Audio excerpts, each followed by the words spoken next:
చింత ఎప్పుడు ఉంటుందండి? దేని గురించి ఉంటుందంటే మనకి చింత భవిష్యత్తు గురించిన చింత ఉంటుంది. భవిష్యత్తు ఎలా ఉంటుందో, పిల్లలు ఎలా చదువుతున్నారు, రేపు పొద్దున ఎలా ఉంటారో, ఆరోగ్యాలు ఎలా ఉన్నాయి, రేపు ఎలా ఉంటాయో, ఇవన్నీ ఉంటాయి. ఇది భవిష్యత్తు. ఎప్పుడు గతాన్ని గురించిన చింత అనవసరం కదా, అయిపోయిందిగా. గతాన్ని గురించి శోకం ఉంటుంది. అందుకే సరిగ్గా వాల్మీకి 2 పదాలు వాడాడు, చింత శోక ప్రశమనం.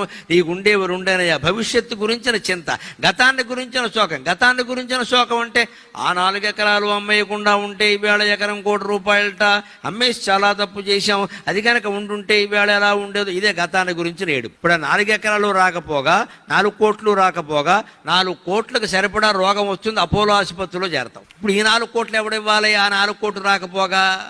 అప్పుడు అది చేయకుండా ఉండాల్సింది ఇంకా తెలివే, ఇంకా అమాయక భర్త ఉంటాడు సరిగ్గా. ఈ సంబంధం కాకుండా ఆ సంబంధం చేసుకుని ఉండాల్సింది. ఆవిడ ఎదురుగానే అంటాడు, రాత్రికి భోజనం ఉండదు వీడికి అనుమానంలే. ఆవిడ ఎదురుగా పెట్టుకుని అంటావా పైగా ఆ మాట. పైగా వీళ్ళ పెళ్ళి 20 ఏళ్ళు అయింది. ఇప్పుడు ఎందుకంటే ఆ గొడవ